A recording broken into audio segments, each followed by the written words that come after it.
Bonsoir tout le monde. Vraiment, je suis ravi de faire ce premier live avec Gunther Pauli depuis le temps qu'on me le demande. On avait envisagé d'en faire un pour Super France, mais finalement, on avait fait tellement de conférences ensemble sur le terrain que c'était pas nécessaire. Mais un jour, on fera un live dédié, Gunther et moi, à la question Super France qui est: que ferais-tu, Gunther, si tu avais les rênes du pays, si tu étais chef de l'exécutif en France, quelles seraient les décisions que tu ferais avec ce pays qui a la plus grande zone économique exclusive au monde? Mais donc ce soir, on est là en live pour parler de l'économie bleue, l'économie paulienne, la croissance paulienne. Et c'est évidemment le webinar et le live de lancement de notre cours qui a déjà battu tous les records sur ma chaîne. C'est le cours le plus populaire de Scanderia depuis qu'elle existe. Il s'arrache ton cours, Gunther, je tiens à te le dire. Et évidemment, avant même qu'on ait fait ce webinar sur ce cours qui est le plus gros cours d'économie bleue jamais réalisé en vidéo, eh bien déjà, il avait fait un carton sur Scanderia. J'en profite pour vous donner un tout petit peu d'actu. Pardon à ma communauté, hein, j'ai toujours pas fait de nouvelles vidéos YouTube parce que j'ai fait 3 interviews cette semaine, donc je peux pas être partout à la fois. Et puis, donc le 27 novembre, j'ai l'honneur de donner à Bruxelles, à l'amphithéâtre Jacques Brel, une conférence à billetterie sur l'humanité au XXIe siècle. Les tickets sont disponibles sur Scanderia. Vous pouvez bien sûr aussi la suivre en ligne, mais pareil avec ticket en ligne, donc évidemment moins cher qu'avec un ticket normal. Et maintenant, donc, commençons. Alors, Gunther, je suis vraiment ravi de t'avoir. Tu reviens tout droit du Maroc, là. Tu nous as donné ton temps très précieux, alors que, je rappelle aussi un petit peu ton actualité. Tu as relancé cet extraordinaire bateau qui tourne aux piles à hydrogène, à savoir Porima, qui porte maintenant le nom d'une déesse japonaise et qui va faire un tour du monde bientôt pour démontrer le potentiel de l'hydrogène dans la propulsion navale. Et aussi, donc, le potentiel des kites comme substitut des éoliennes. Ça, on va avoir l'occasion d'en parler. Et puis, donc, tu continues à conseiller des gouvernements un peu partout dans le monde, après une très longue carrière où moi, j'arrive toujours pas à comprendre comment tu fais honnêtement, parce que moi, je suis fatigué avant toi, alors que toi, ça fait 40 ans que tu fais ce métier. Et je te remercie d'ailleurs d'avoir porté haut les couleurs de Super France cette année, où moi-même, j'avais des engagements et j'ai pas pu te suivre, mais je sais vraiment pas comment tu fais. Alors, c'est pas un webinaire de coaching où tu vas nous expliquer comment tu arrives à tenir ce rythme effréné entre une trentaine de pays par semestre. Et là, tu vas bientôt te rendre donc à El Hierro, cette île des Canaries qui est un laboratoire à ciel ouvert de la croissance de l'économie bleue. Mais en tout cas, faisons un petit webinaire sur l'état du monde, produire zéro déchet, en particulier consommer les déchets existants. Moi, c'est là-dessus que je voulais commencer. Tu sais, Gunther, dernièrement, il y a des nouveaux modèles catastrophistes qui sortent, qui nous disent que on va tous mourir, hein, ça change rien. Toi, tu les connais, ces modèles, depuis les années 70, qui disaient qu'on n'aurait plus de glace au pôle Nord d'ici l'an 2000. Certains disaient même dans les années 90. Dans les années 60, on nous disait déjà qu'on allait avoir une montée des eaux de 30 cm. Ça ne veut pas dire que la question environnementale n'est pas essentielle, mais malheureusement, il y a un business du faux alarmisme qui s'est créé sur ce domaine.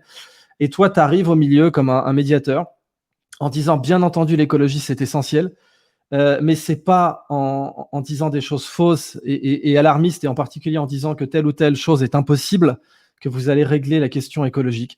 Alors, pour commencer, en fait, Gunther, j'aimerais que tu nous racontes un peu ta vie, en fait, en marge de ce webinaire, en particulier à partir des années 70 avec Paolo Lugari, parce que, comme je te le disais, on est en 2020, enfin 2021, bientôt 2022, mais on est dans les années 2020. Et toute ma génération et les gens qui nous suivent ne se souviennent pas du contexte malthusien du Club de Rome que toi, tu as connu. Et en fait, qu'est-ce qu'on pensait à l'époque qu'est-ce qu'une certaine partie du Club de Rome pensait? À savoir, est-ce qu'il y a trop d'humains sur Terre, etc. quoi, hein, faut-il réduire la population mondiale? Et comme tu le sais, ces questions se reposent puisque Jeff Bezos a évoqué l'idée que la Terre devienne un jour une sorte de réserve naturelle avec un nombre d'humains limité qui auraient le droit de vivre dessus, et les autres humains vivraient à l'extérieur, sur Mars, sur la Lune, sur Vénus, dans des stations, je ne sais pas. Et toi, tu as connu les origines de ça. Alors, j'aimerais que tu nous en parles, s'il te plaît. Mais avant tout, Idriss, quel plaisir d'avoir fait ces 18 heures sur le Blue Economy avec toi. Hein. Avant tout, grand merci. On s'est enfermé pendant 2 jours non-stop et nous avons quand même travaillé, pensé et faire enregistrer nos expériences, nos connaissances et les cas concrets. Et je crois que vraiment, ces 18 heures sont des 18 heures que même moi, je veux m'inscrire. Hein, parce que ton équipe a fait un boulot extraordinaire de rassembler peut-être 24 heures et de les réduire en 18 heures, mais ils ont fait un grand travail. Merci pour ça. Et Alors, c'est évidemment, 18 leçons. C'est 18 leçons, mais elles sont compressées en 9 heures. Écoute, on a essayé de faire un cours digeste, mais c'est vrai que toi et moi, on est resté 18 heures à enregistrer. Mais dans le cours final, c'est 18 modules et un peu plus de 9 heures de vidéo, juste pour l'audience. Mais c'est bien de me corriger parce que pour moi, Je t'en c'était prie. comme on a bavardé et bavardé des heures et des heures, mais c'est très bien d'avoir une équipe qui les réduit à l'essentiel, 18 sessions, alors 9 heures, extraordinaire. Alors moi, ce n'est que le début, hein, Idriss, on va en Mm. faire autre.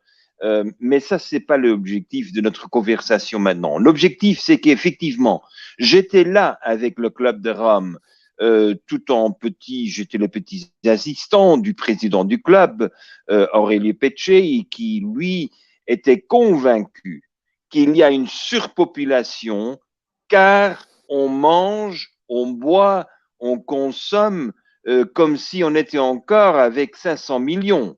C'est-à-dire que si vous êtes capable de changer tout autour de vous, mais vous ne vous changez pas, eh bien, le malthusianisme est normal.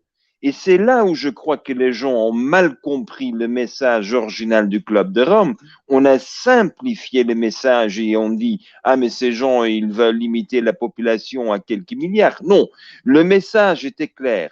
Si vous continuez, vous comportez tout en ayant 10 milliards et vous vous comportez avec les mêmes habitudes, le même art de vivre quand vous étiez avec 1 milliard, évidemment, vous auriez des problèmes. Et c'est ça ce que nous vivons aujourd'hui. J'aime beaucoup le négoce de l'alarmisme. C'est-à-dire, les gens vivent ça, hein, ils vivent Mhm. ça, mais il y en a d'autres qui vivent ce que j'appelle analyse et paralyse. C'est-à-dire, on est en train d'analyser tout le temps et comme étant, quand même, j'ai vu toutes les analyses qu'on fait à propos de la fin du monde, eh bien, on analyse et on paralyse tout le monde. La paralysation est le résultat d'un mauvais usage de notre cerveau, parce que le cerveau est fait pour quoi? Pour analyser ou pour inspirer et pour créer. Eh bien, nous avons obligé tout le monde avec cette dogme d'analyser tout à fond, eh bien, on a obligé tout le monde de réserver la capacité de notre cerveau pour l'analyse, eh bien, on n'a plus d'espace pour être créatif et pour avoir le bonheur dans la vie. C'est ça ce qui est notre défi. Et toi, il ne faut pas que j'explique à tout ton auditoire que libérer votre cerveau, c'est quand même la première chose qu'il faut faire. Et libérer, c'est pas analyser plus, c'est pas parce qu'on analyse plus qu'on a des meilleures idées créatives. Hein. L'idée créative, c'est le dialogue avec la nature, c'est la surprise qui te parvient, c'est un contact par hasard qui t'introduit à une nouvelle idée. Et je crois que c'est là où vraiment nous avons besoin de partir de ces enveloppes. Je dirais, il y a une petite enveloppe pour le drame, il y a une petite enveloppe pour l'analyse, et ce qu'il faut quand même savoir, ça aide beaucoup à ceux qui sont servis par le status quo. Hein. Mhm. Ceux qui sont servis par le status quo souhaitent que tu ne fasses que l'analyse. Hein, parce que pour autant que tu analyses, tu ne bouscules pas du tout leur position de force. C'est dans ce contexte-là que toi et moi, ce que nous avons devant nous, c'est cette opportunité de recréer le contexte dans lequel on puisse innover et rendre le bien commun au centre et de faciliter cette ouverture de l'esprit pour accueillir des choses qu'on croit qui sont hors du raisonnable.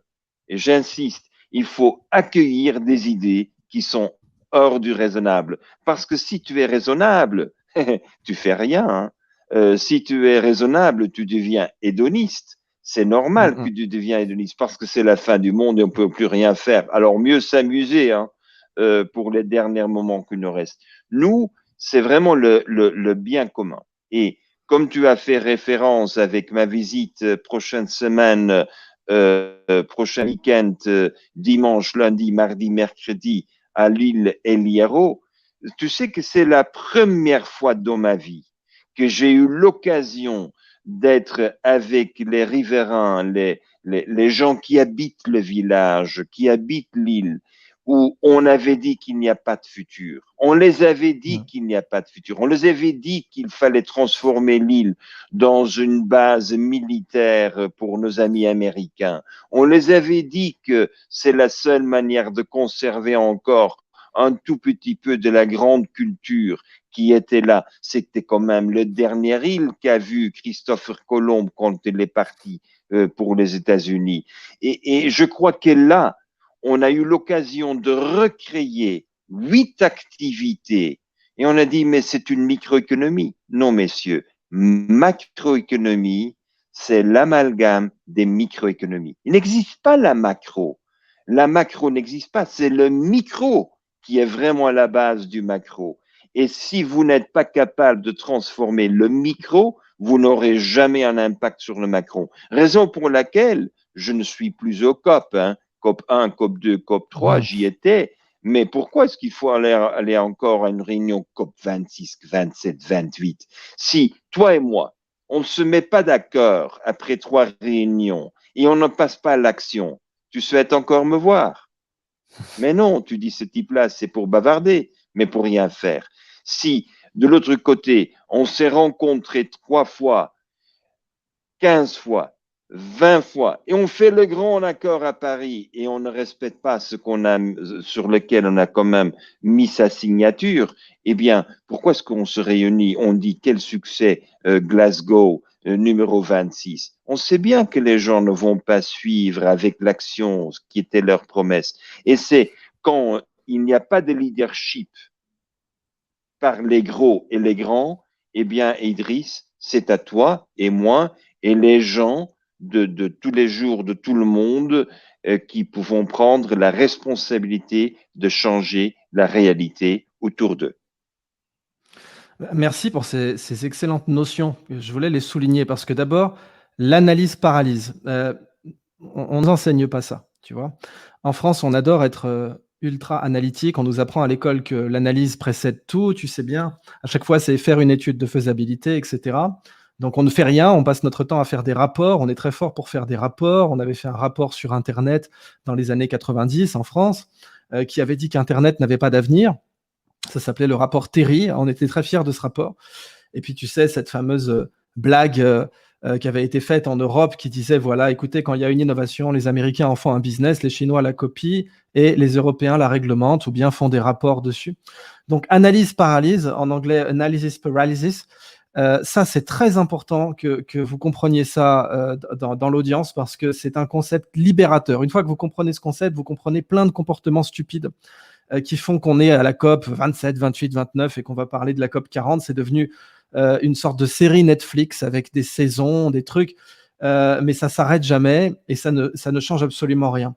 Et l'autre chose très importante que Gunther a indiqué là, c'est qu'en fait, tous nos échecs viennent de l'illusion que la gouvernance est macroéconomique. L'illusion que la macroéconomie existe en fait, alors que la macroéconomie n'existe qu'à partir de la microéconomie. Et c'est exactement la situation, c'est-à-dire que on fait des COP, on a le GIEC, on a toutes ces macrostructures qui, en plus, comme l'a dit Gunther, gagnent à être alarmistes, parce qu'il y a un business. Hein. Si vous êtes le GIEC, malheureusement, ça ne veut pas dire que vous n'avez pas de bons chercheurs, ça ne veut pas dire que vous n'avez pas de scientifiques compétents, mais vous avez un intérêt à faire flipper. Si vous faites peur aux gens, si vous sortez un rapport qui fait peur, vous allez recevoir plus de financement et plus d'attention médiatique. Donc, vous avez un net bias, un biais, un intérêt à être alarmiste. Ce qui ne veut pas dire, encore une fois, que l'écologie n'est pas un sujet essentiel. C'est juste que du coup, ça crée une fatigue parce que les peuples se disent, mais moi, on m'avait dit que la banquise aurait fondu en 2009. Moi, on m'avait dit que le niveau des océans aurait augmenté de 30 cm en 2020. Moi, quand j'étais étudiant en géopolitique, on me disait qu'il y aurait plus de pétrole en 2020, etc. Alors que c'est un problème qu'on ait du pétrole. En fait, c'est pas une opportunité, c'est au contraire un encouragement à être paresseux. Mais cette idée qu'on concentre sur la macroéconomie et qu'on ne comprend pas qu'en fait les initiatives doivent partir de la microéconomie, c'est ça qui fait qu'on ne progresse pas en écologie et qu'on ne progresse pas en matière économique parce que toutes ces personnes qui se réunissent au Forum économique mondial, à Davos ou donc dans les COP, n'ont aucune compréhension des problématiques économiques et surtout des initiatives économiques des petits groupes. Elles n'ont aucune idée de ce que des petits groupes d'acteurs économiques de classe moyenne, même à El Hierro, peuvent créer plus de prospérité qu'une base américaine. Donc si vous êtes incapable d'aller sur les détails du terrain, bah vous dites oui, la seule solution macroéconomique à El Hierro, c'est une base américaine. Comme les soviétiques faisaient des villes qui ne produisaient que des voitures, ou qui ne produisaient que des bombes, ou qui ne produisaient que des tanks. Parce que ils essayaient de tout régler en matière macroéconomique. Bah ça, c'est une erreur et c'est bien entendu pour ça qu'on a fait ce cours, pour vous créer une culture en fait de l'initiative, pas de l'analyse-paralyse, une culture de ce qui a déjà été fait, des études de cas qui ont fonctionné et qui sont parties du bas. Idriss, tu touches comme toujours, tu résumes comme toujours très bien, tu mets le doigt là-dessus, et c'est très important qu'on rajoute plusieurs éléments. Il faut faire la découverte des opportunités dans les localités. Il faut faire la découverte. C'est vraiment, c'est pas l'exploration de l'espace qui va changer le monde. Encore une fois, c'est bien pour Monsieur Bezos et pour des autres qu'on en parle. Ils prennent les médias avec leurs grands exploits. Mais ce qui va changer la vie de toi, de moi et de tout le monde, c'est qu'on fasse la découverte de ce qui est possible localement. Et c'est la surprise qui nous motive. Parce que quand j'étais récemment au Brésil et quand je leur parle de la peau des fruits citriques, ils disent, mais ce sont des déchets. Je dis non, on peut en tirer des limonènes pour faire une détergence pour la vaisselle.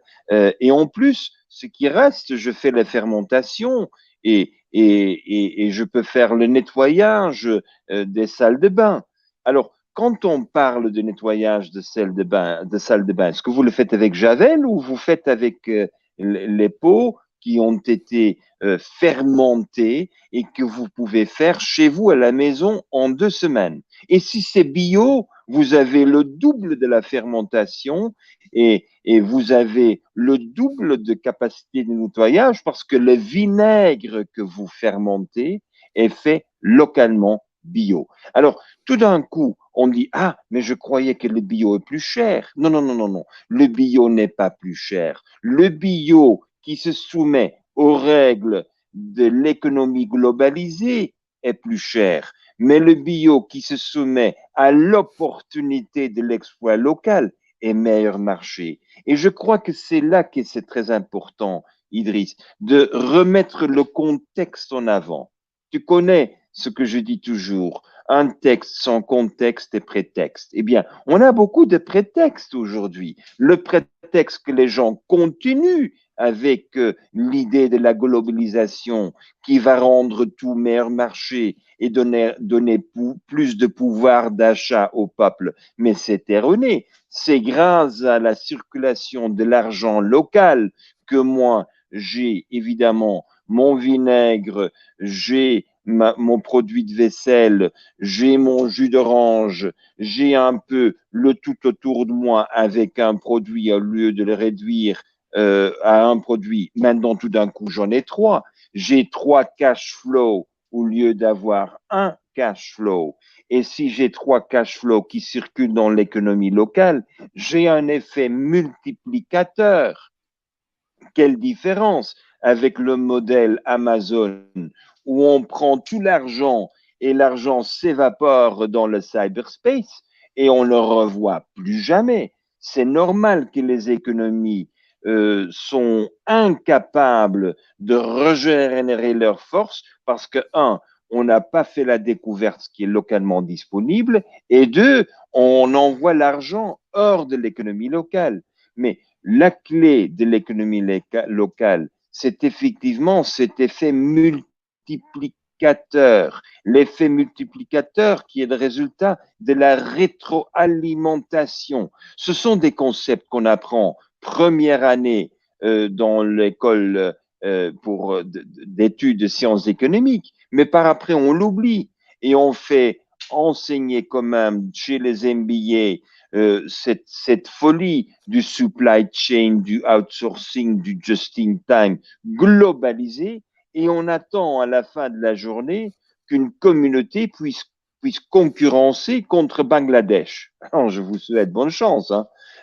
La logique qu'on a mis dans le cerveau, c'est d'être meilleur marché, mais on sait très bien, si moi je souhaite être meilleur marché dans ce contexte de la globalisation que Bangladesh, il faut que je triche. Il faut que je triche. C'est intéressant. Il faut que je triche sur le social parce que si au Bangladesh on ne paye qu'1 $ par jour et moi je suis obligé de payer 10 par heure, alors comment est-ce que je peux concurrencer?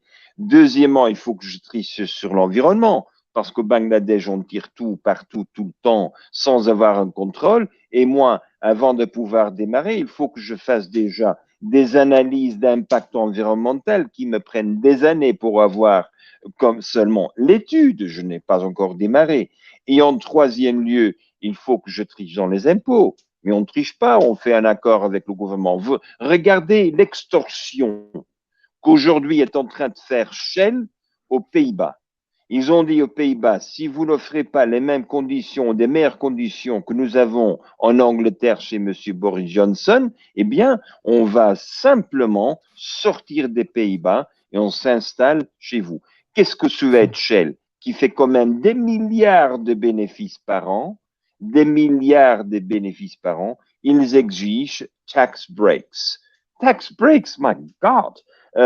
Comment est-ce que vous souhaitez le faire? Et leur explication est simple, parce qu'Aramco n'est pas obligé de payer, comme ExxonMobil ne paye pas. Alors tout le monde qui sont des grandes entreprises sont capables de faire la concurrence globale en trichant, ce que la petite et moyenne entreprise locale n'est pas capable de faire. Mais tu me connais, je ne suis pas membre de Greenpeace.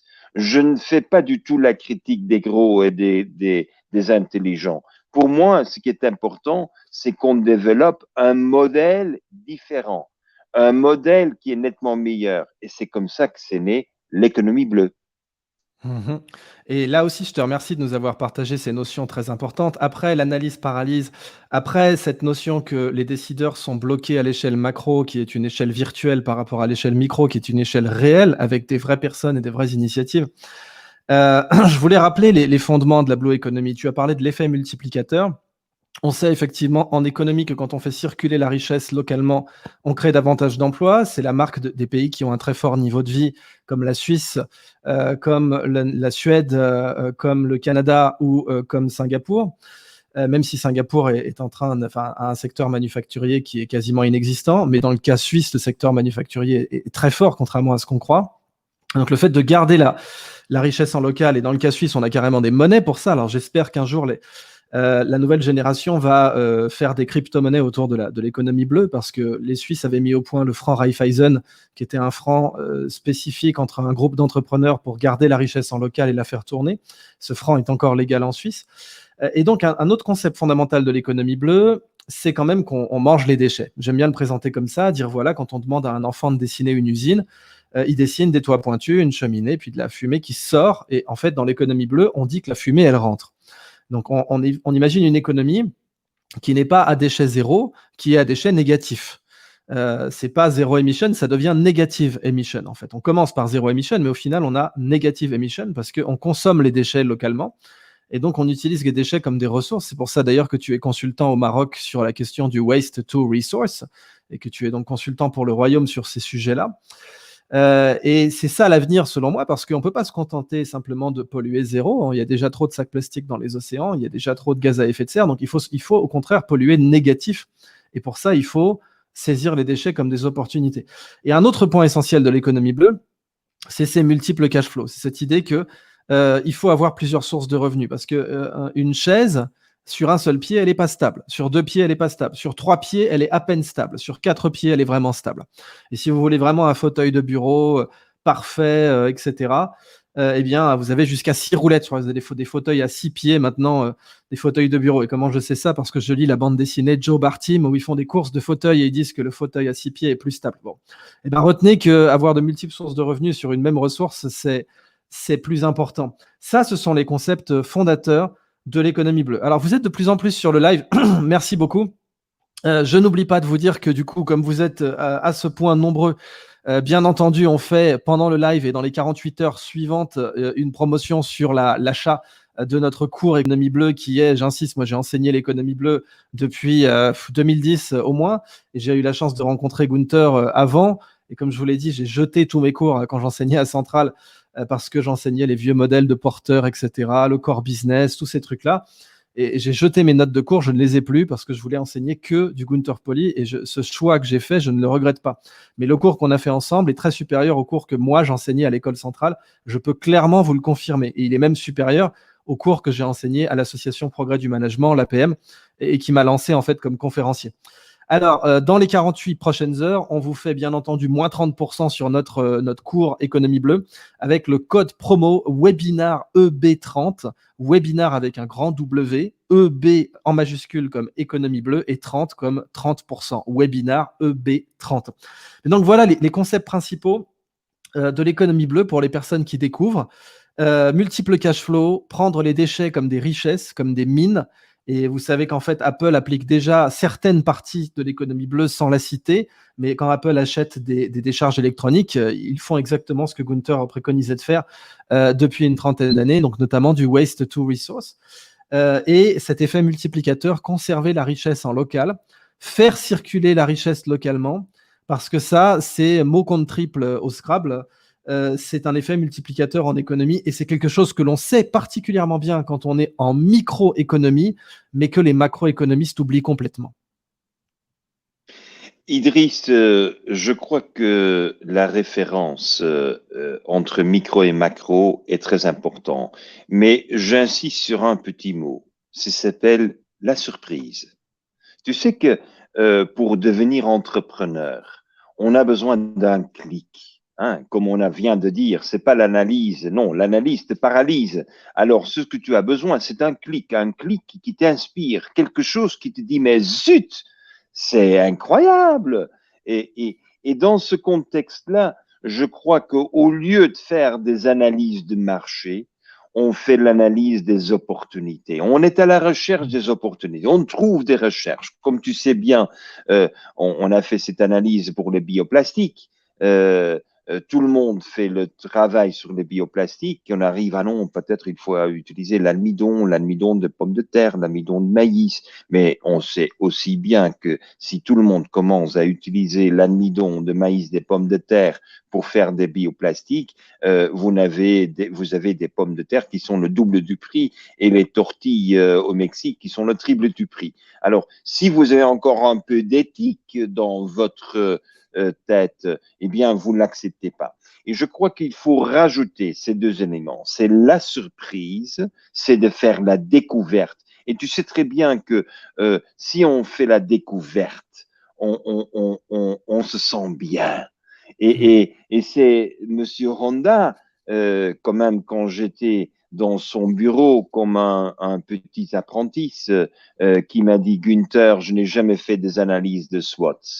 Je ne fais pas l'analyse de SWOT parce que quel est le résultat? Les faiblesses, j'en ai autant, des dangers, je le vois partout. Alors, je ne peux pas quand même me limiter au SWOT. Mais je dis, mais monsieur Honda, qu'est-ce que vous avez fait? Il a dit, c'est simple, j'ai fait la liste de toutes les faiblesses de mes concurrents. Et la liste est longue et je me sentais bien. Tu sais, un entrepreneur qui vient de faire la découverte d'une opportunité à sa côté, dans son champ, dans son village, sur son île, c'est quelqu'un qui se sent bien.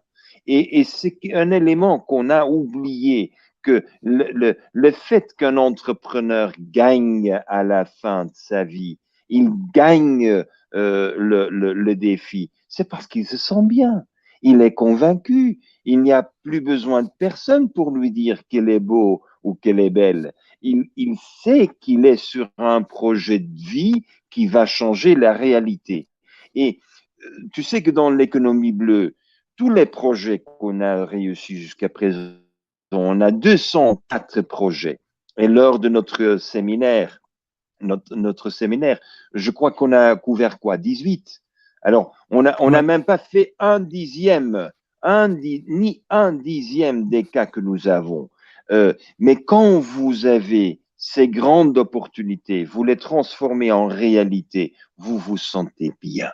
Vous devenez derrière une personne enthousiaste, une personne positive et qui n'acceptent pas le non, c'est pas possible, qui disent mais j'ai la preuve que oui, c'est possible. Et si c'est pas possible pour vous, eh bien vous ne le faites pas, mais moi je le ferai. Et peut-être je le ferai parce que vous dites que vous n'y croyez pas. Vous savez, se sentir bien quand on entreprend est un élément clé. Mais si ça vient d'une découverte que moi j'ai faite grâce à cette attitude de découvrir ce qu'on ne connaît pas, eh bien, c'est comme ça qu'on va changer le monde, Idriss. Et c'est comme ça que je crois que nous allons continuer à innover et changer la réalité jusqu'à notre dernier souffle.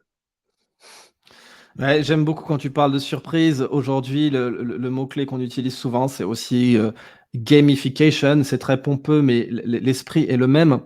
Il faut s'amuser. Parce que sinon, enfin, c'est dur quand même, ça reste difficile, ça nécessite de la persévérance. Si tu t'amuses pas, tu vas abandonner, tu vas lâcher l'affaire, tu vas dire: «Mon Dieu, mon concurrent, il est trop gros, moi j'arrive, personne ne me connaît» et cetera.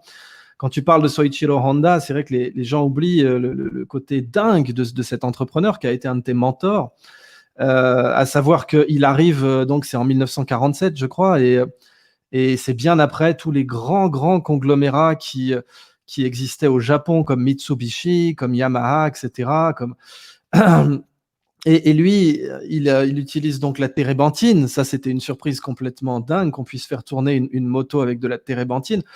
Encore aujourd'hui, on devrait davantage, travailler sur ce secteur-là, la térébenthine, parce qu'après tout, c'est un biocarburant où il n'y a pas besoin de couper, la récolte, quoi. On utilise simplement la sève comme pour le sirop d'érable au Canada et on ne coupe pas les arbres. Et puis au Japon, bien sûr, ils ont cette philosophie du daisugi, où ils travaillent les arbres pour ne pas avoir à les couper. Comme ça, ils peuvent récupérer simplement une poutre, mais ils travaillent l'arbre en embranchement pour pouvoir couper une branche sans couper tout l'arbre. Et ça, c'est quelque chose qui n'a pas été assez diffusé. Alors c'est vrai que ce concept de surprise, il est très important. Je vois qu'on m'a demandé quels sont les grands chapitres de notre cours. Alors, vous les retrouvez bien sûr sur Scandaria, mais je vais vous en donner quelques-uns. On commence par les écosystèmes comme moyen de production. Pour ça, je vous parlais du daisugi, etc. Comment une forêt peut être un moyen de production. Parce que vous connaissez ce slogan, si la nature était une banque, ça fait longtemps qu'on l'aurait sauvée. Bah oui, si les écosystèmes étaient des usines, du coup, ça fait longtemps qu'on les aurait sauvés. On peut voir les écosystèmes comme les usines de demain et du coup, les protéger sera rentable en fait. Donc, les chefs d'État seront très contents de protéger les écosystèmes parce qu'ils comprendront que d'abord ils rendent des services. Il y a la mangrove. Alors on a un chapitre, c'est les super pouvoirs de la mangrove. La mangrove, elle protège des tsunamis. Déjà, il y a plein de modèles physiques qui démontrent bien qu'elle casse les vagues en cas de tsunami. Mais Gunther a travaillé beaucoup plus loin sur la mangrove, où on peut donc cultiver des huîtres, des crevettes, on peut dépolluer, récolter les bioplastiques, hein. N'oublions jamais qu'on a une carte. Chacun, on a une carte. Alors moi, je ne vais évidemment pas vous montrer ma carte de crédit, mais j'ai une carte de sociétaire du Louvre. Bah, ça, c'est une carte par semaine. Mais je croyais pas Gunther quand il m'a dit ça. Je lui ai dit, tu dois vérifier le chiffre, tu t'es trompé. Et il m'a dit, pas du tout, c'est une carte par semaine qu'on mange en microplastique. Voilà. Et toutes les semaines, dans les microplastiques qu'on avale, sans parler de ce qui se passe quand on nage aussi, hein, quand on va, alors ça c'est sur notre peau, dans nos cheveux, etc. Une carte de microplastique, bah, avec les mangroves, vous auriez ces solutions-là. Donc ça, c'est un des cours. On a donc les surprises de la mer, voilà, comme une des études de cas. La revanche des mauvaises herbes, l'abondance de l'eau, s'habiller avec les algues, l'information par la lumière. On parle bien sûr du LiFi, et puis vers l'abondance, qui est notre dernier cours. Je ne vous les ai pas tous donnés, évidemment, mais vous les avez sur Scandaria, où vous avez la liste complète. Alors, il y a des questions qui commencent à arriver, qui sont déjà arrivées d'ailleurs, mais je souhaite qu'on commence à nous transmettre dans le chat. Que pensez-vous des low-tech, ou changer notre impact sur notre consommation avec de vraies technologies? Gunther, est-ce que tu veux répondre à cette question? Que pensez-vous des low-tech, ou bien faut-il changer notre impact de consommation avec des vraies technologies? Les low-tech ne sont pas des fausses technologies du tout, hein, on va le voir, ce sont au contraire souvent des technologies brillantes. Avant tout, on n'a pas une solution pour devenir durable. On a des milliers de solutions. Hein? Je crois qu'on a oublié que c'est pas seulement le high-tech du LiFi qui nous va sauver, c'est aussi la technique du data farming au lieu de seulement laisser toutes les données dans les mains des gens qui font du data mining. C'est-à-dire que il faut avoir pas le low-tech ou le high-tech. Pour moi, il faut l'innovation dans tech, low and high. Il faut l'innovation dans le modèle d'affaires. Et je crois que c'est ça ce qu'on a oublié. On a trop discuté les technologies et on a fait des catégories de technologies. Ah oui, c'est l'intelligence artificielle, la robotique et la génétique. Ah oui, c'est le futur. On ne parle pas du tout de la capacité de régénérer la Terre avec beaucoup de carbone là-dedans. C'est avec le Terra Preta. Pour moi, c'est aussi high-tech que le LiFi. Mais il faut surtout pas différencier entre les technologies high and low. On a par après high touch, low touch. C'est sympa, mais je parle des catégories d'innovation technologique. Ce sont des artefacts comme on dit. Et de l'autre côté, on a l'innovation du modèle d'affaires. Et je crois que dans le futur, nous allons changer le monde pas parce qu'on a la nouvelle génétique ou robotique, mais c'est parce qu'on a d'autres modèles d'affaires. Et le modèle d'affaires, pour moi, est au centre de la nécessité de la transition écologique. Et pour autant qu'on dit, ah non, on va faire du carbon capture et storage, bah, c'est sympa que vous me le dites en anglais, c'est sympa que vous réussisseriez, mais quel est le modèle d'affaires derrière? Et si le modèle d'affaires me coûte d'argent comme le carbon storage, je suis désolé, je ne suis pas prêt de le faire parce qu'il y a autre manière. Je préfère faire le carbon storage avec mes rideaux d'algues.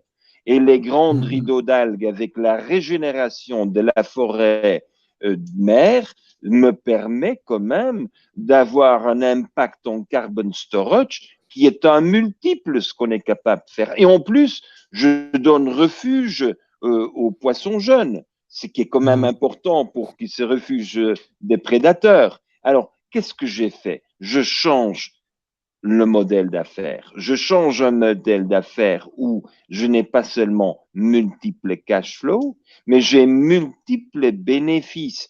Beaucoup de bénéfices que je ne peux pas transformer en chiffres, ni cash flow, ni bénéfices, ni marge bénéficiaire, mais j'ai des bénéfices qui sont si évidents, comme par exemple avoir des jeunes poissons qui se refugent contre les prédateurs. Je crois que nous avons oublié de penser dans ce monde interconnecté.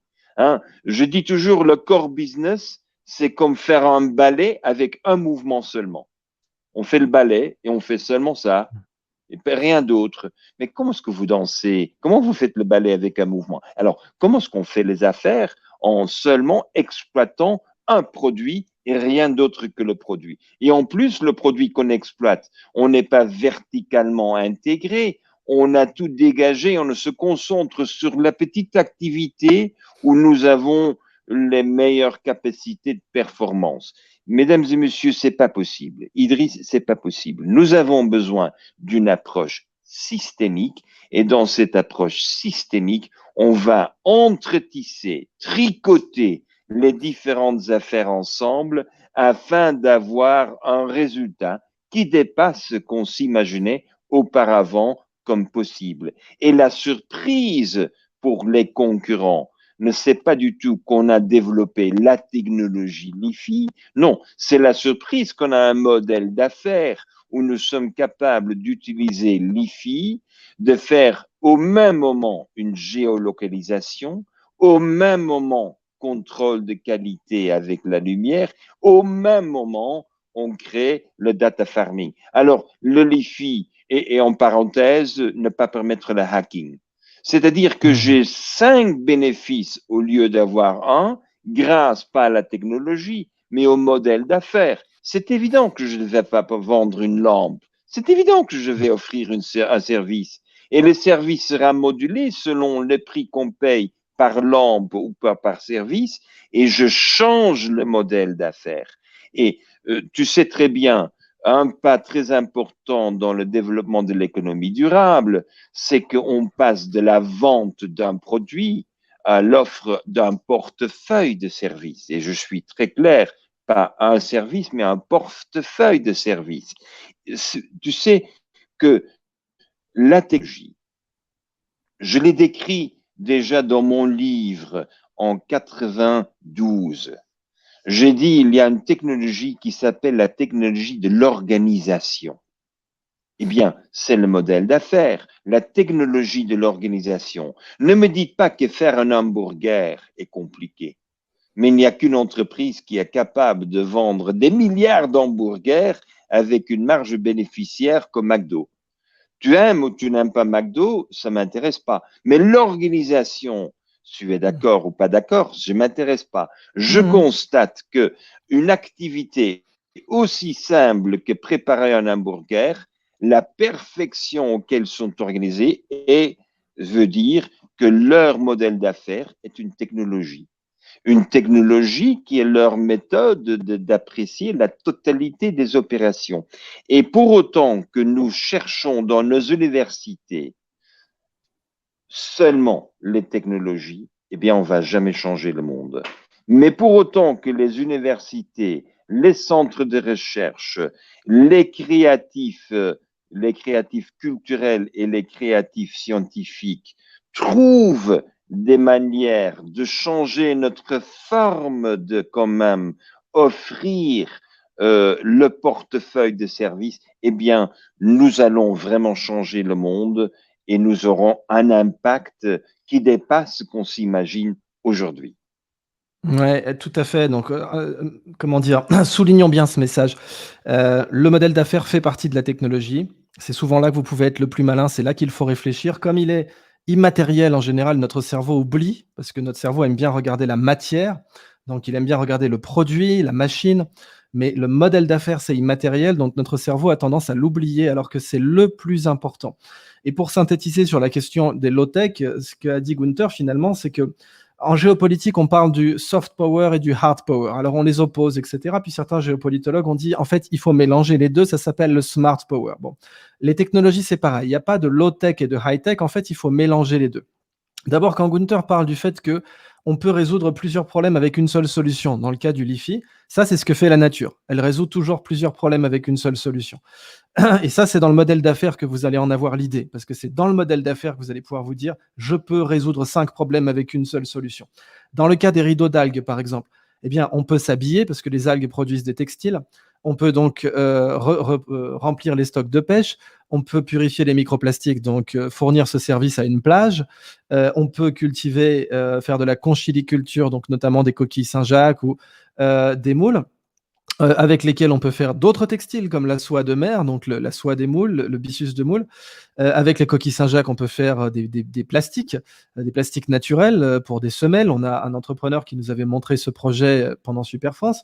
Et puis, on peut faire des biocarburants, puisque, vous savez, même même en fait les fusées d'Elon Musk, elles tournent avec du méthane, hein. Le propulseur de Starship, là, le plus gros lanceur du monde, c'est du méthane liquide. Ça peut tout à fait être produit à partir des algues. Donc on n'imagine pas qu'on pourrait lancer des fusées avec des algues en dépolluant la mer. Bon, donc là vous faites 5 trucs en même temps. Mais pour revenir rapidement au low-tech, avant de prendre la question suivante, on a des technologies hybrides. Par exemple, quand vous prenez les kites, dont Gunther parle, avec notamment SkySail et ces autres technologies, bah, comment on les appelle? Elles sont low-tech ou elles sont high-tech?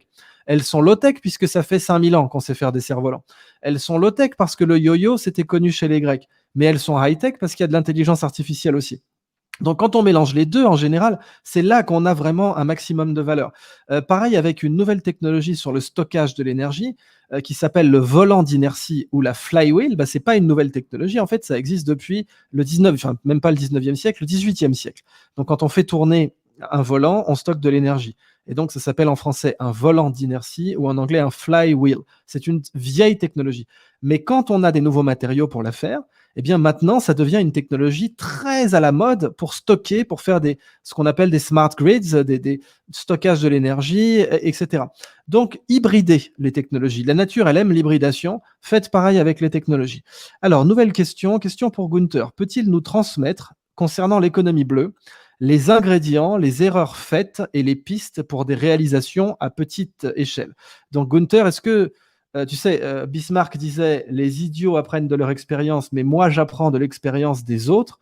Est-ce que toi, tu peux nous permettre de ne pas être idiot et qu'on apprenne un peu de ton expérience en nous parlant, soit des erreurs faites, soit des pistes pour des réalisations de Blue Economy à petite échelle? Alors, avant tout, j'ai cette prétention et j'insiste pour le débat que je prétends que je n'ai jamais fait des erreurs. J'ai jamais mal investi dans des projets parce que j'investis pas dans la technologie comme j'ai dit auparavant, j'investis dans le modèle d'affaires. Et quand on est en train de faire le loto avec les technologies, évidemment, tu vas mettre de l'argent sur une technologie qui n'est pas la bonne et vous perdez. Mais quand vous vous concentrez sur un modèle d'affaires qui n'est pas capable d'avoir multiples revenus, multiples bénéfices et qui sont aussi au service de la communauté, ah ben vous ratez jamais. Mais il faut bien choisir, c'est-à-dire que dépolluer les océans, les rivières des nanoparticules de plastique, ça c'est un objectif qui répond aux besoins de tout le monde et tu vas toujours réussir, pas dans la perfection, mais tu vas toujours réussir. Alors c'est pour ça qu'il faut faire une distinction entre réussite financière et réussite sociétale. Eh bien, moi je soumets que quand vous avez un travail qui concentre sur le contexte et le contexte c'est le bien commun, eh bien vous allez toujours réussir. Ça c'est le grand avantage. Et c'est aussi un grand apprentissage parce que ça veut dire que quel est mon risque. Mais je vais le situer un peu plus dans le concret.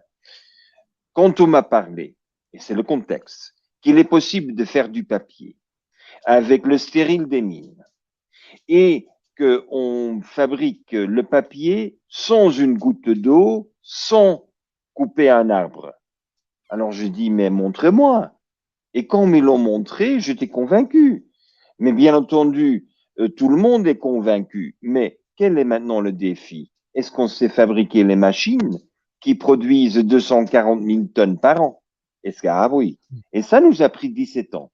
Alors, est-ce que 17 ans est une réussite ou c'est une perte? Eh bien, c'est évident, c'est un échec pour le financier qui veut avoir son résultat en 3 ou 5 ans et qui veut avoir sa sortie, son exit après 7 ans. Bien entendu, c'est un échec pour lui. Mais pour moi, 17 ans, est-ce que c'est un échec ou c'était un grand résultat? Mais moi, c'est un des plus gros projets que j'ai jamais lancé et réussi à achever avec la production des machines qui sont capables de fabriquer millions de tonnes aujourd'hui.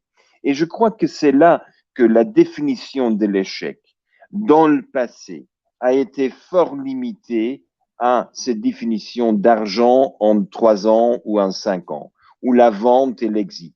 Non, c'est pas ça qui m'intéresse. Ce qui m'intéresse, c'est est-ce qu'on est capable de transformer le papier jusqu'à un tel niveau que je suis non pas seulement dans la mesure d'offrir le papier à la moitié du prix à tout le monde et au même moment décontaminer les mines,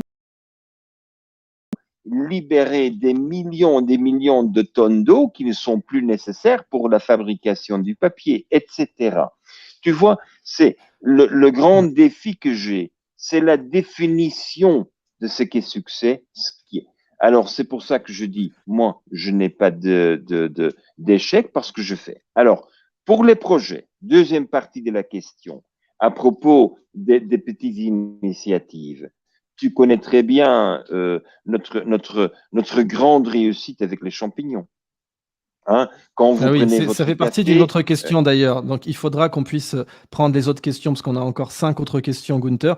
Mais sur les champignons, ça tombe bien, ça fait partie d'une autre question. Donc, si tu arrives à répondre aussi à cette question en même temps, on nous a demandé, la production de champignons peut-elle à elle seule permettre une abondance suffisante à enrayer la faim dans le monde? Si tu arrives à embarquer cette question dans la réponse à la première question, c'est parfait. alors laisse-moi faire une correction sémantique à la question. Le Mhm. champignon n'est pas seul, c'est le champignon qui travaille, champignon monde des fungi, qui travaille avec les plantes. Et c'est les plantes et les champignons ensemble qu'utilisent les champignons, les déchets des plantes, les fibres. Eh bien, quand vous combinez les plantes avec les champignons, on fait le double, le triple, le quadruple de la masse, de la biomasse qu'on a aujourd'hui à manger, et vous faites le calcul vous-même. Nous sommes capables de quadrupler le volume de protéines à consommation humaine grâce à l'usage de la totalité des fibres qu'aujourd'hui sont soit négligées, jetées, sans valeur, et on peut le faire. On a eu des études de cas, on nous a dit, mais vous produisez trop de champignons. Je dis, comment est-ce qu'il est possible de produire trop? Est-ce que, ah oui, parce que le prix va s'effondrer. Et quel est le problème que le champignon ne coûte que un demi-euro par kilo?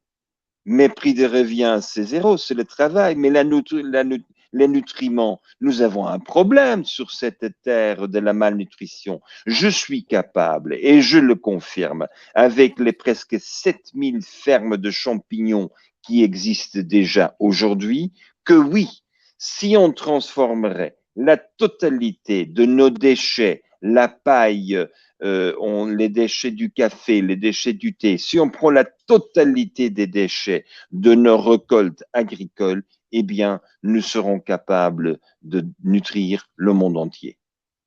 Parfait. Alors, je vais rajouter aussi 3 citations de Soichiro Honda concernant l'échec que j'avais oublié de citer quand tu as parlé de cela. Une de ces citations, c'était: «Au lieu d'avoir peur des défis et de l'échec, ayez peur d'éviter les défis et de ne rien faire». Une deuxième citation, c'est: «Le succès représente 1% du travail pour lequel 99% a été appelé un échec». Donc le succès se construit sur un tas d'échecs et c'est pour ça qu'il ne faut pas les appeler échecs. Et une autre citation: «Beaucoup de personnes ne rêvent que du succès, alors que moi, Soichiro Honda, pour moi, le succès, c'est de dépasser l'échec permanent». Donc, vous voyez, c'est vraiment une question de sémantique à chaque fois et de philosophie. Une autre question très, très simple. Concrètement, qu'est-ce que va m'apporter ce cours dans mon business de tous les jours? Alors ça, c'est la question la plus simple parce que Gunther et moi, on a enseigné à l'APM pendant un certain nombre d'années. L'APM, donc Association Progrès du Management, qui concentre des chefs d'entreprise, des patrons de grosses PME, voire de grands groupes. On a aussi des patrons de multinationales dans ce groupe. Et donc évidemment, ce cours a très bien fonctionné parce qu'il apporte des solutions et surtout une méthode de réflexion aux entrepreneurs. Donc d'abord, la méthode de réflexion, comme vous l'avez vu sur la question de l'échec, parce qu'en fait, toute la philosophie de la Blue Economy, c'est de ne pas voir le déchet, en fait, d'oublier qu'une chose est un déchet. Que le déchet, c'est simplement l'offre et la demande, c'est la façon dont vous le voyez qui fait que c'est un déchet. On vous avait parlé de Vespasien, donc l'empereur romain qui gagnait de l'argent avec les toilettes publiques en vendant l'urine aux tanneurs notamment.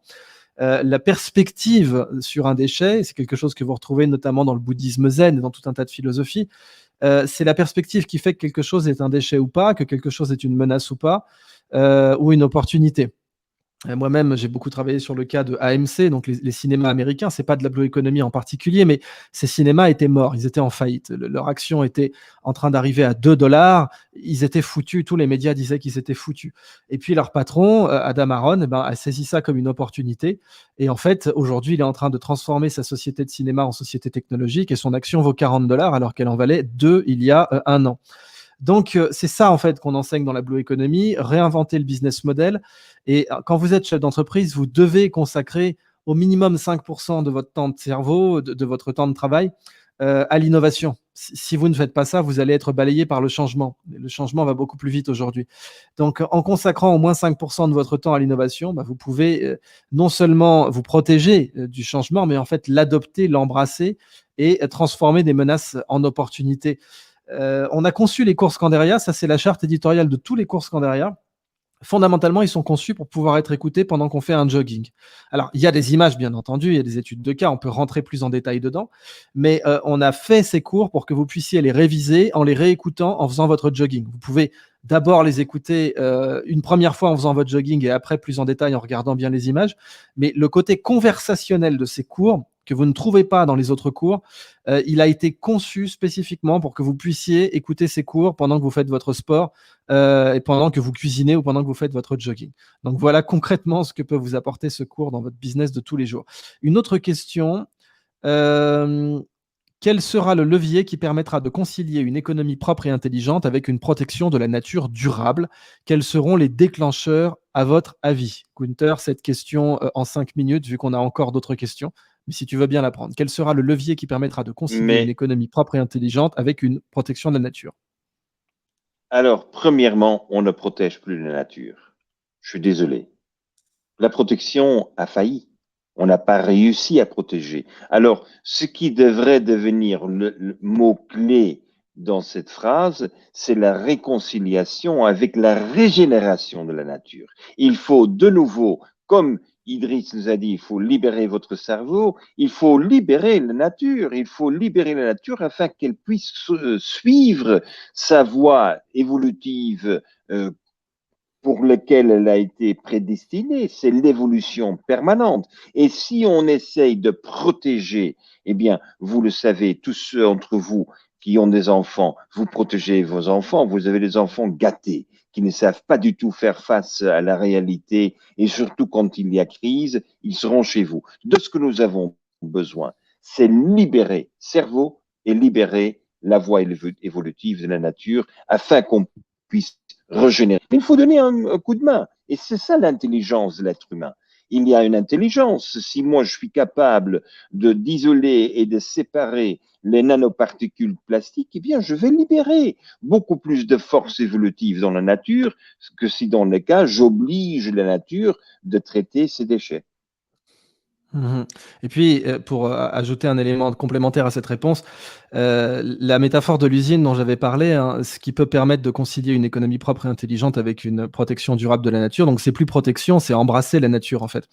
La nature est belle et intelligente, il faut l'épouser. Et avant, on pensait que les peuples qui épousaient la nature, c'était un mariage d'amour, mais ils seraient pas riches. Vous savez, c'est toujours le problème dans les romans d'amour. Il y a soit vous épousez quelqu'un qui est riche, mais que vous n'aimez pas, soit vous épousez quelqu'un qui est pauvre, mais que vous aimez.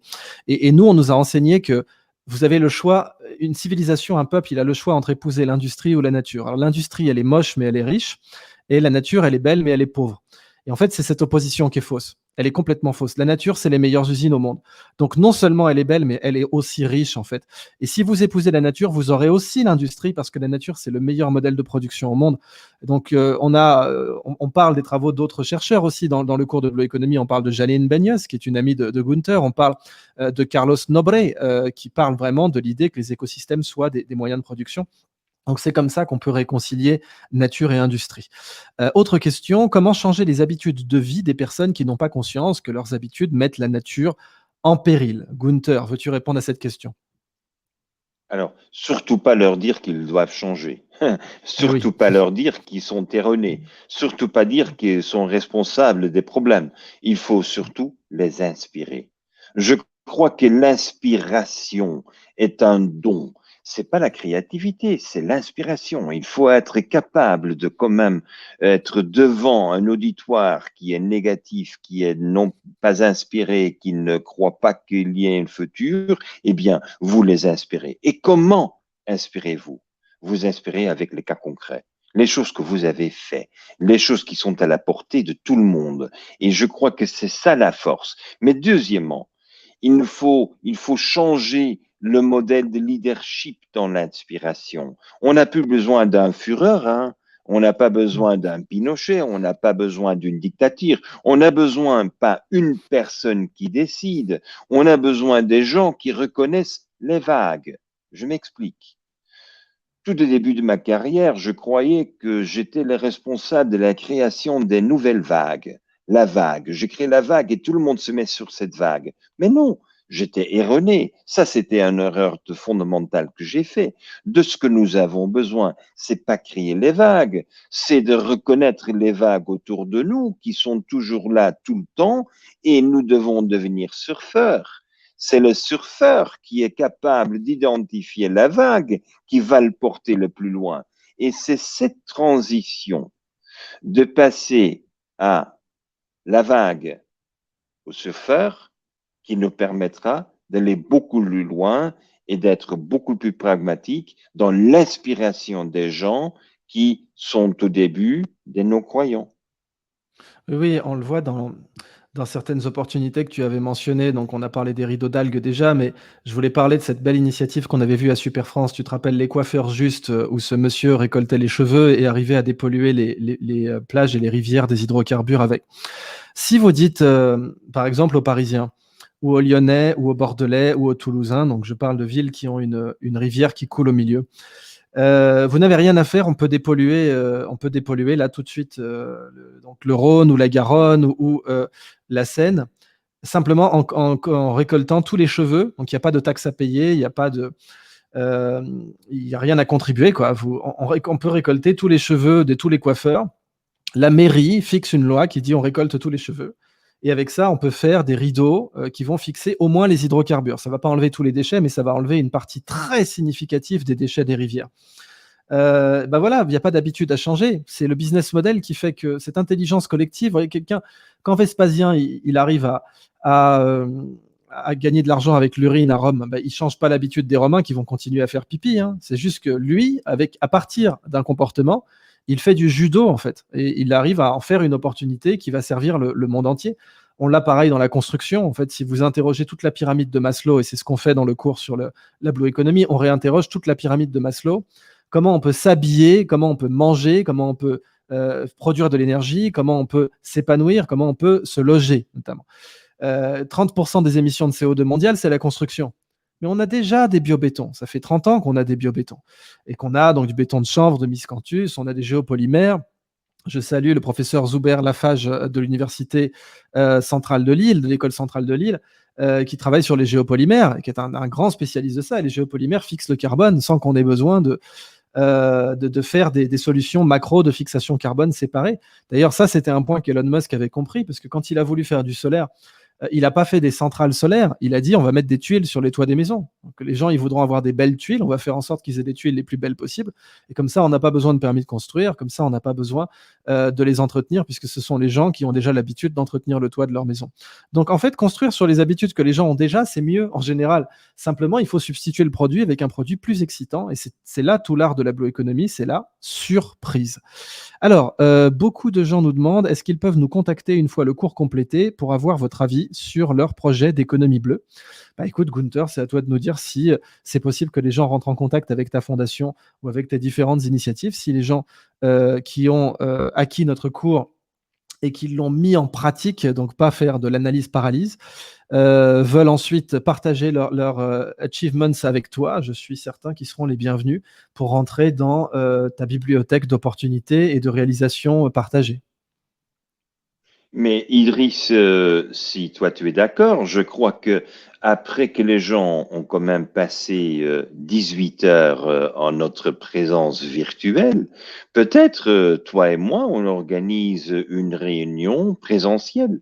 On organise Volontiers. ceux qui sont intéressés, ceux qui sont intéressés, qui ont passé le cours, quel luxe d'avoir un auditoire qui a déjà passé 18 heures. Alors, je ne répète pas ce que j'ai déjà dit. On peut vraiment entrer dans le fond, pas le nôtre, mais le fond de notre auditoire et de discuter avec notre auditoire comment on peut accélérer la réalisation. On ne peut pas le faire avec 500 personnes ou 1000 personnes, mais je crois que s'il y a des gens motivés, inspirés et si c'est bien préparé, Idriss, si toi tu es partie prenante, je te rejoins. Eh ben, très bien, parce qu'en fait, ça fait un certain temps qu'on veut préparer sur Scanderia des workations, donc des vacances travaillées, quoi, où on se réunirait dans un endroit sympa. Ça peut être El Hierro, ça peut être un autre endroit, mais donc des workations. Et comment faire des vacances travaillées où on pourrait se réunir avec les personnes qui ont suivi le cours. Donc, on pourrait organiser ça sur Scanderia très, très volontiers. On a Benjamin qui, en Excellent. plus, via YouTube, Benjamin, merci beaucoup, a donné 10 € à la chaîne, c'est super sympa. J'apprécie énormément, alors, ça me touche toujours quand vous faites ça, mais bon, vous n'êtes pas du tout obligé. Mais Benjamin, du coup, a vraiment posé la super question, on va l'appeler comme ça. Que conseillerez-vous à un étudiant qui souhaite se lancer dans l'entrepreneuriat? Une fois qu'on a l'idée, comment la matérialiser, monter son entreprise, trouver les fonds? Je vais donner la parole tout de suite à Gunther pour cette question, mais je peux déjà te donner un premier élément de réponse, Benjamin. Ce qui se dégage toujours des travaux de Gunther, c'est le premier cash flow et essayer de remplacer quelque chose par rien.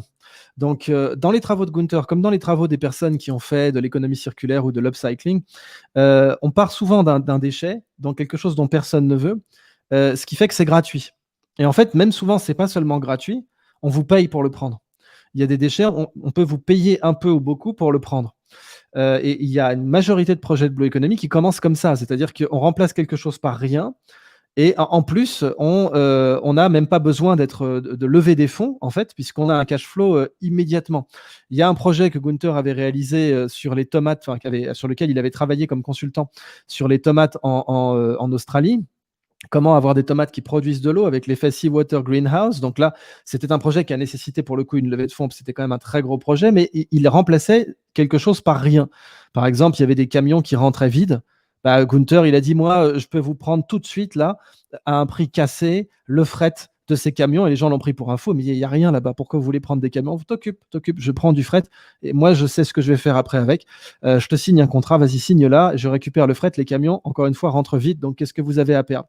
Et puis bon, donc pour ces tomates, en l'occurrence, ils utilisaient de l'eau de mer, pas pour les arroser, mais pour passer sous la serre, pour refroidir la serre, pour avoir de la condensation. Donc Gunther, je te laisse répondre à cette question. Que conseillerez-vous à un étudiant qui souhaite se lancer dans l'entrepreneuriat? Une fois qu'on a l'idée, comment la matérialiser, monter son entreprise, trouver les fonds?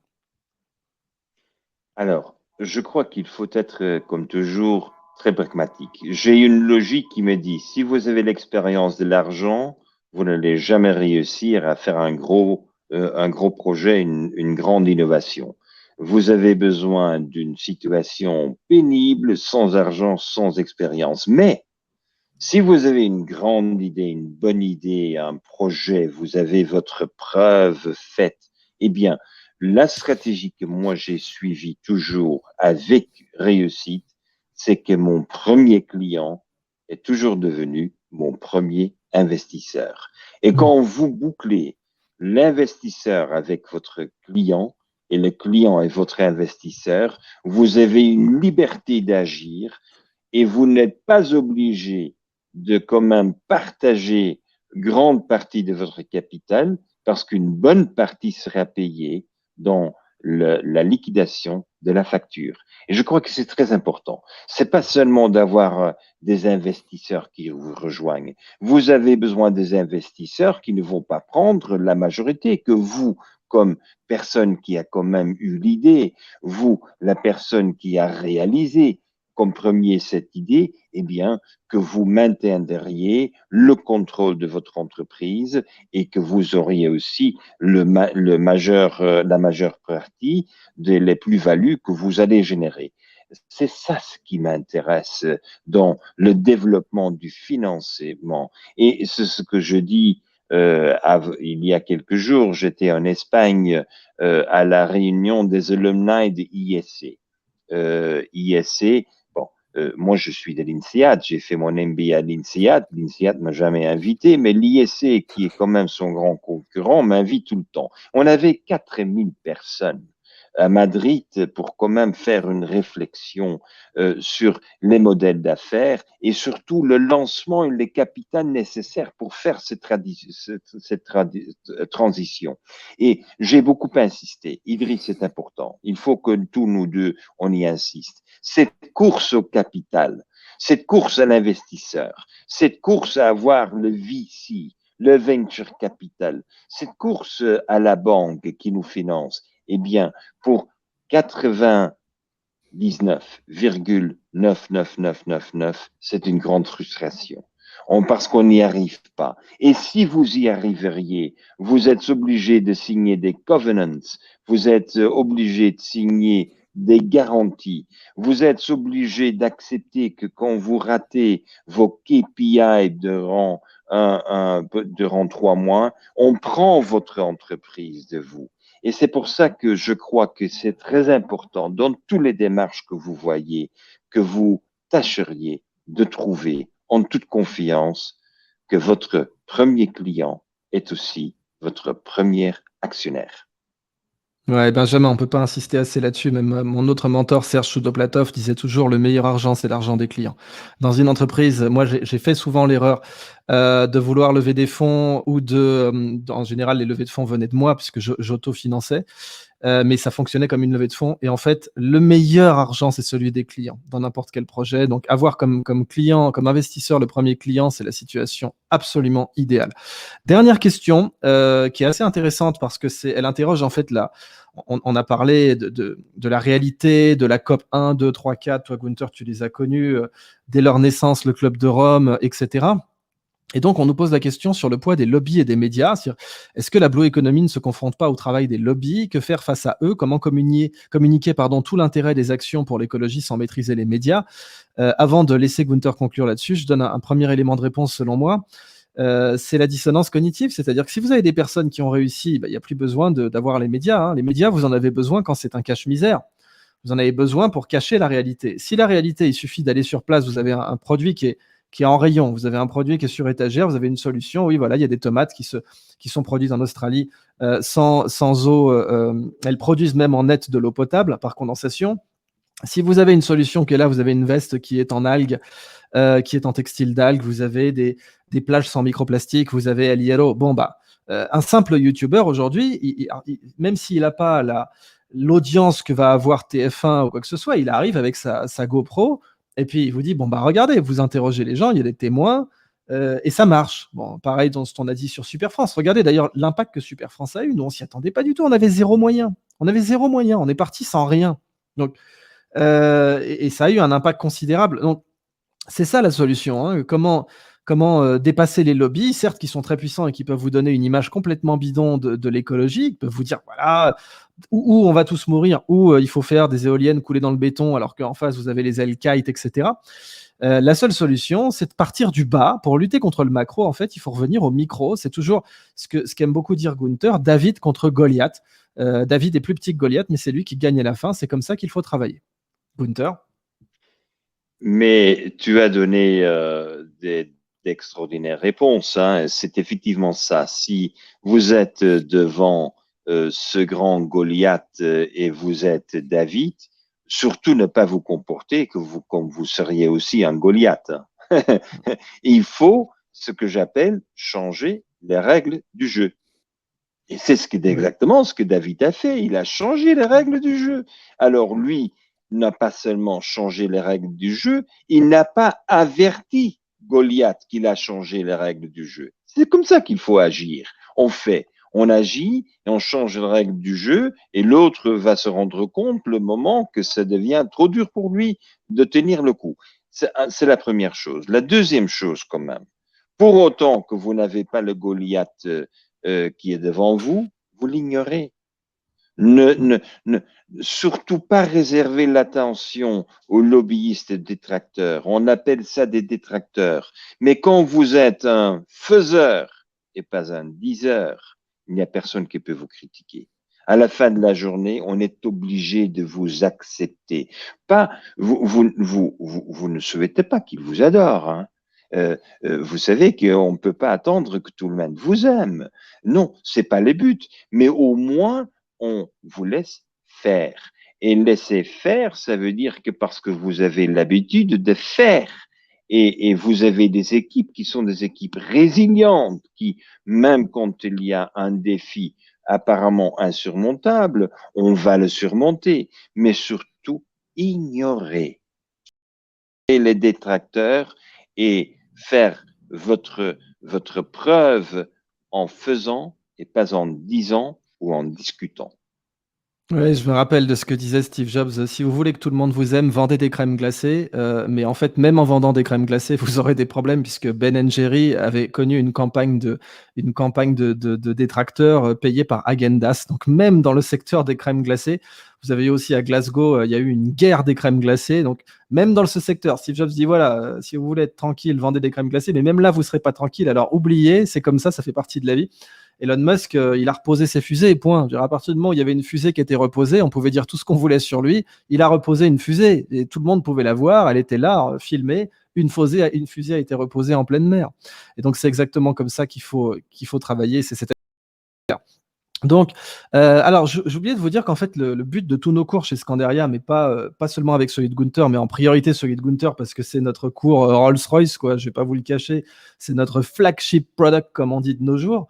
C'est en bande dessinée. Donc en fait, nous, notre objectif, c'est de faire en sorte d'avoir le budget, de pouvoir faire une bande dessinée à partir de tous les cours. Et on commencera bien sûr par celui de Gunther et ensuite celui sur la Silicon Valley pour faire. Parce que moi, en fait, c'est comme ça que j'aime bien aussi apprendre. Me cultive ou quoi que ce soit. Et une source de culture que j'aime, en fait, c'est la bande dessinée, ça se retient très bien. Gunther est belge, c'est un grand fan de Tintin et de Gaston Lagaffe. Donc, c'est dans notre culture, on veut vraiment pouvoir faire une bande dessinée. Donc, pour l'instant, ça fait pas longtemps que j'ai lancé Scanderia, mais dès qu'on a suffisamment de fonds propres, eh bien, on fait une bande dessinée. Donc, en fait, si vous achetez le cours, nous, ça part dans pouvoir financer une bande dessinée par la suite. Bien sûr, ça part aussi pour créer les prochains cours. Et on va voir comment organiser ces fameuses workations. Mais c'est aussi donc l'achat de ce cours, en fait, ça nous permet de préparer qui seront donc notamment des bandes dessinées, enfin des versions bandes dessinées et des prochains cours. Et plus tard, nous, dès qu'on aura suffisamment de cours au catalogue, je voudrais passer Scandaria sur un modèle d'abonnement, c'est-à-dire que vous n'auriez plus besoin d'acheter les cours, vous payeriez un petit fee à Netflix et ensuite tous les cours seraient disponibles d'un coup. Pour l'instant, bien entendu, quand vous achetez le cours, il est pour vous à vie, hein, ça va de soi. Il y a des gens qui avaient posé cette question. C'est le cours, il est à vous, quoi. Vous pouvez le reconsulter quand vous voulez avec votre compte. Donc, pour nous permettre d'avoir la BD, je vous rappelle le code promotionnel 30% sur le cours Blue Economy avec le code webinar EB30, webinar avec un grand W, EB comme économie bleue en majuscule, EB30, webinar EB30, ça sera pour les prochaines 48 heures. On a une dernière question. Peut-on dire que pourquoi dit-on que l'économie bleue n'est pas croissante? Alors, on ne dit pas ça, hein, je ne sais pas qui a posé cette question, mais on ne dit pas que l'économie bleue n'est pas croissante. Simplement, l'économie bleue, elle est en déchet négatif. Voilà, sa force, sa structure, c'est qu'elle est pas, elle a commencé en étant zéro déchet. La fondation de Gunther s'appelait ZERI, Zero Emission Research Initiative, parce que tout le monde pensait Zero Emission, donc ils ne pouvaient pas l'appeler NERI, personne n'aurait compris, quoi. Negative Emission Research Initiative, personne n'aurait compris. Mais fondamentalement, l'économie bleue, elle est négative. C'est-à-dire qu'on fixe les déchets, on les consomme. Donc en fait, c'est pas, on essaye, parce que la décroissance, son objectif, ce serait que on ait peut-être zéro déchet dans 10 ans. Et en fait, ça serait dans 30 ans. Mais ça présente deux problèmes. Le premier problème, c'est que c'est dans 30 ans, c'est pas tout de suite. Et le deuxième problème, c'est que qu'est-ce qu'on fait, même si on arrive à zéro déchet dans 30 ans, qu'est-ce qu'on fait avec tous les déchets qu'on a déjà créés qui sont là? Tous les plastiques qui mettent 100 ans ou 200 ans, qu'est-ce qu'on fait avec eux? Les déchets nucléaires, qu'est-ce qu'on fait avec eux? Et en fait, il y a même un troisième problème, c'est que une civilisation qui partirait sur cette voie-là, elle se ferait géopolitiquement dominée par les autres. Alors qu'avec la Blue Economy, non seulement vous acquérez une domination culturelle parce que tout le monde va vouloir venir vivre chez vous. C'est-à-dire, vous prenez Vancouver, ils ont un terminal de porte-conteneurs, mais ils ont aussi une eau tellement pure qu'ils peuvent avoir des huîtres. Donc là, c'est une des villes les plus vivables au monde, Vancouver, pour cette raison. Vous avez des emplois, vous avez les opportunités industrielles, mais en fait, vous avez l'eau pure aussi.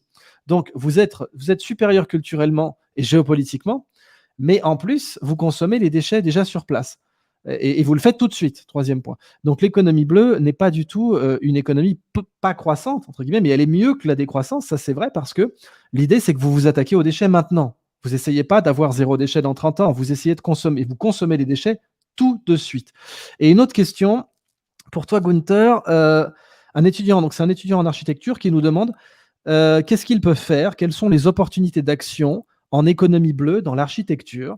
Alors, je pense que tu vas pouvoir lui parler d'Anders Nyqvist, que tu vas pouvoir lui parler des pavillons, que tu vas pouvoir lui parler des moyens de construction. On a déjà parlé des géopolymères et des biobétons. Bah, fais-le rêver, vas-y, parle-lui d'Anders Nyqvist, des termitières, des zèbres, de toutes ces belles choses qui, moi, m'avaient fait rêver et me font toujours rêver aujourd'hui. Mais merci Idriss. Si tu me permets, j'aimerais bien faire une toute petite correction à ce que tu viens de dire. Je t'en C'est prie. pas mon cours, c'est notre cours. Ouais. C'est le cours de toi et moi. C'est pas le mien, c'est le nôtre. Hein. Je crois que la beauté de ces 18 heures qu'on a, ces 9h, 18 18 leçons. épisodes, 9 heures, ouais, ouais. Je suis un peu lent hein, dans mon Pardon. apprentissage. Je suis pas aussi vite que toi. Hein. Mais dans nos 9 heures éditées ensemble, c'est exactement le dialogue et cette profonde compréhension et connaissance de l'économie bleue qui a fait ce cours si intéressant. Si j'aurais eu un journaliste qui m'aurait fait des interviews, ça n'aurait rien à voir avec ce qu'on a aujourd'hui. Alors, je te remercie pour ça, mais c'est notre cours. Alors, bien entendu, décroissance, croissance, encore une fois, si normalement on ne prend de la récolte de la cerise du café, on ne prend que le petit noyau de café, eh bien, on n'utilise que 20% de la matière récoltée par le caféculteur. Si de l'autre côté, je développe des produits et j'utilise 100%, j'ai une croissance de 500%. Ce que j'ai fait 5 fois plus. Alors, En est-ce que utilisant c'est mieux le une produit. croissance C'est-à-dire, je n'attends pas du tout que la terre me produise plus par la génétique, par la chimie, par tout ce qu'on connaît aujourd'hui. Non, moi, je fais beaucoup plus avec ce que la terre me produit déjà. Et c'est tout à fait simple, c'est-à-dire que je suis un fanatique de la croissance, mais la croissance qui est capable et qui nous rend capable de répondre aux besoins de base de tout le monde. Et ces répondre de base et tout le monde, ça veut dire et tous les êtres vivants, la nature, et les communautés, les villages, l'être humain, tout le monde. Tout le monde. Parce qu'à la fin de la journée, quel est l'objectif? C'est la promotion de la vie et la qualité de vie. Le but n'est pas d'avoir de l'argent qu'on peut jamais prendre avec soi quand finalement on fait son dernier voyage. Je crois que c'est très important. C'est pas croissance ou décroissance. Si on parle de décroissance, c'est parce qu'il faut quand même mobiliser ceux qui consomment sans savoir, sans responsabilité, sans éthique. Eh bien, il faut leur dire qu'il faut arrêter de consommer de cette manière. Mais comme nous le savons très bien, arrêter de faire du mal et faire moins mal, c'est pas faire du bien. Il faut au même moment avoir des propositions qui démontrent qu'on peut faire du bien. Et le bien, c'est quand j'ai la cerise du café. Le café est très intéressant, la caféine m'intéresse surtout le matin, mais qu'est-ce qui m'intéresse plus? Les antioxydants. Et quand la cerise du café est belle et rouge, eh bien la cerise est bourrée des antioxydants. Pourquoi est-ce que je vais jeter la bombe des antioxydants? Parce que le négoce de cœur, de core business, me prescrit que je ne fais que le café. Eh bien, c'est là où nous sommes obligés d'oublier les débats entre croissance et décroissance. Nous allons reformuler ce débat avec la question, est-ce que nous sommes capables de répondre aux besoins de tout le monde avec ce que la nature nous produit de manière durable depuis 4 milliards d'années? Et si la réponse est positive, allons pour la croissance, mais c'est la croissance durable. Parfait, mais du coup, je vais prendre pour moi rapidement la question sur l'architecture. Mais merci parce que sur la question de la croissance, fallait impérativement refaire ce point. On est, dans la dualité, quoi. Vous savez, chez les bouddhistes, chez les zen, il y a toujours cette, le degré zéro de l'esprit humain, c'est la dualité, c'est l'opposition, c'est l'ennemi, l'ami et cetera et en fait, tant qu'on continuera à opposer, tant qu'on sera dans la dualité, on n'ira nulle part. C'est pas valable seulement philosophiquement, c'est valable aussi industriellement, c'est ce que Gunther a bien rappelé.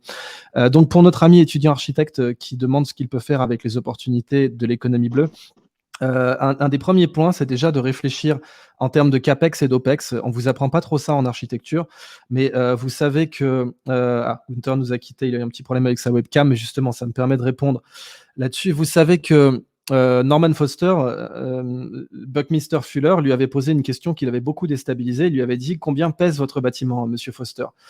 Et Norman Foster savait pas répondre à cette question: «Combien pèse mon bâtiment?» Et en fait, c'est la même chose aujourd'hui sur l'OPEX. C'est quoi l'OPEX d'un bâtiment? C'est-à-dire le coût d'opération. La clim, la collecte des déchets, le nettoyage des fenêtres, et cetera. Enfin, un architecte, il est pas du tout entraîné à penser OPEX. Il y est très peu entraîné. Bon, ça commence, hein, mais on n'y est pas assez. Et en fait, il y a plein de solutions d'économie bleue qui peuvent faire que votre bâtiment va avoir, une OPEX, décroissante, voire négative, ou ce qu'on appelle à coût marginal zéro ou coût marginal décroissant. Je prends donc l'exemple de la climatisation, hein, dans le monde, c'est un énorme problème. Bah, on a donc le Novotel de Bangkok qui avait mis en place des réservoirs à spiruline sur le toit où il récupérait le CO2 de la climatisation et puis il produisait de la spiruline qu'il pouvait vendre directement dans l'hôtel. Donc on avait cette solution-là. On avait l'utilisation des zébrures du zèbre. Alors les zébrures du zèbre, ça lui sert surtout à éloigner les mouches. Ça déstabilise les mouches, mais en fait, ça sert aussi à se climatiser. C'est-à-dire qu'il y a un mouvement, il y a des turbulences. Les zébrures noires sont plus chaudes que les zébrures blanches, et ça crée un mouvement de turbulence à la surface du zèbre qui le climatise. C'est utilisé par les cactus aussi, parce que les cactus, vous voyez, ils ont une surface avec des lamelles. Les grands cactus chandelles, ils ont des lamelles. Ces lamelles créent des zones d'ombre et donc des zones au soleil, ce qu'on appelle en climat de la montagne un UBAC et un adret. Et ces zones chaudes et froides créent aussi des turbulences qui vont refroidir le cactus de façon passive. Donc ça aussi, quand vous êtes architecte, c'est quelque chose que vous pouvez utiliser. Il y avait des bungalows au Brésil qui avaient utilisé les méthodes des suricates, ou des chiens de prairie plutôt, des chiens de prairie, donc Amérique du Nord, contrairement aux suricates, qui donc faisaient des systèmes de climatisation passive, comme on en retrouve dans les fourmilières, dans les termitières, qui sont très très utilisés en architecture, notamment à Harare pour faire un centre commercial avec une climatisation passive. Donc voilà le genre de choses quand vous êtes un architecte que vous pouvez utiliser en bioéconomie, mais ça c'est plus du biomimétisme en fait. Mais la bioéconomie, c'est interroger le business model et poser la question de l'OPEX. Donc pour aller plus loin en architecture, je vous conseille d'aller sur le site asknature.org, où là vous pouvez taper architecture et voir immédiatement ce qui va en ressortir. C'est très intéressant. Et donc d'un point de vue plus blue economy, l'architecte peut aussi être un catalyseur des rencontres sociales. Je vous renvoie aux travaux très en avance sur leur temps de Daniel Turcotte, l'entrepreneur. Merci d'être de retour, Gunther. Daniel Turcotte, l'entrepreneur québécois qui fait des écoquartiers avec notamment son excellent projet Noosphère. Et là, quand vous êtes architecte, vous pouvez changer les flux sociaux. Donc, on vous a parlé des coiffeurs justes, faire en sorte que les rencontres se fassent dans votre espace urbain pour que les cheveux soient récoltés, pour que les déchets soient mieux utilisés, comme la récolte du marc de café. Voilà ce que vous pouvez faire en étant architecte. Je vous rappelle les travaux de l'architecte Jaime Lerner, qui était maire de Curitiba, et qui disait: la créativité, ça commence quand on enlève un zéro à son budget, et la soutenabilité, ça commence quand on enlève 2 zéros. Donc voilà ce que vous pouvez retenir si vous êtes architecte. Avant-dernière question, comment se décline l'économie bleue dans le domaine de la comptabilité, de l'audit financier? Je vais donner une première réponse à ça avant de donner la parole à Gunther. Comment se décline l'économie bleue? L'équation fondamentale de la blue economy, on vous la donne dans le cours, c'est déchets plus connaissance égale richesse. Quand vous faites une rencontre, un speed dating entre un déchet et une connaissance, vous créez ce que j'ai appelé dans mes travaux un quaste. K, c'est pour knowledge. Quaste, quand vous avez réussi à agréger déchets plus connaissance, vous avez créé un quaste, et un quaste, c'est de l'actif. Donc en comptabilité, la blue economy, elle passe son temps à transformer du passif en actif. C'est son grand métier. Elle prend quelque chose dont personne ne veut et elle en fait quelque chose que tout le monde veut. Donc, en comptabilité, la blue economy, c'est regarder ce qui est du passif et voir comment on peut en faire de l'actif. Et c'est vrai qu'il ne faut pas oublier que la comptabilité, c'est la civilisation. C'est puissant hein, comme concept, mais la civilisation commence avec la comptabilité, quoi, hein. C'est quand on écrit, on fait de la comptabilité, on invente l'écriture. La civilisation, c'est la comptabilité. Donc plus l'homme améliore sa comptabilité, plus il améliore sa civilisation. Et Léonard de Vinci a appris les mathématiques avec la comptabilité. C'était le père de la comptabilité en partie double en Italie qui lui a appris les mathématiques. Et d'ailleurs, Léonard de Vinci a illustré son traité de comptabilité. Donc, la comptabilité, c'est la civilisation. Quand on améliore la comptabilité, on améliore la civilisation. Et clairement, la Blue Economy, là, je vais être très clair, je considère qu'il n'existe pas aujourd'hui de modèle qui a plus de potentiel pour améliorer la comptabilité que la Blue Economy. Ah, mais comme toujours, tu es très généreux avec la Blue Economy, et Idriss. Je te remercie beaucoup. Mais regardons un peu comment nous travaillons dans la comptabilité. Dans la comptabilité, souvent, on est à la recherche des plus-values et de l'autre côté, il faut analyser les risques et il faut faire des provisions. Eh bien, dans l'économie bleue, on n'a plus de provisions. On fait toujours la réévaluation des actifs que nous avons. Parce que si vous vous rendez compte qu'au lieu de faire un cash flow de 100 avec un produit, vous avez un cash flow de 500. Quel en était le résultat?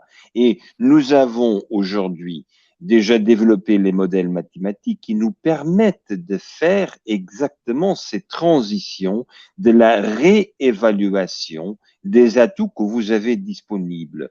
Et ce n'est pas spéculatif, c'est parce que la loi vous propose, c'est parce que, en vérité, quand vous faites la découverte, vous découvrez des choses qui sont l'évidence même.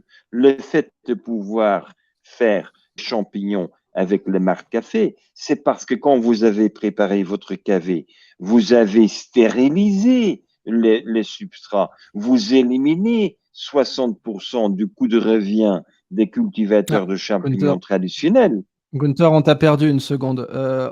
Tu as été offline pendant 10 secondes. Tu disais, quand vous préparez votre café, continue.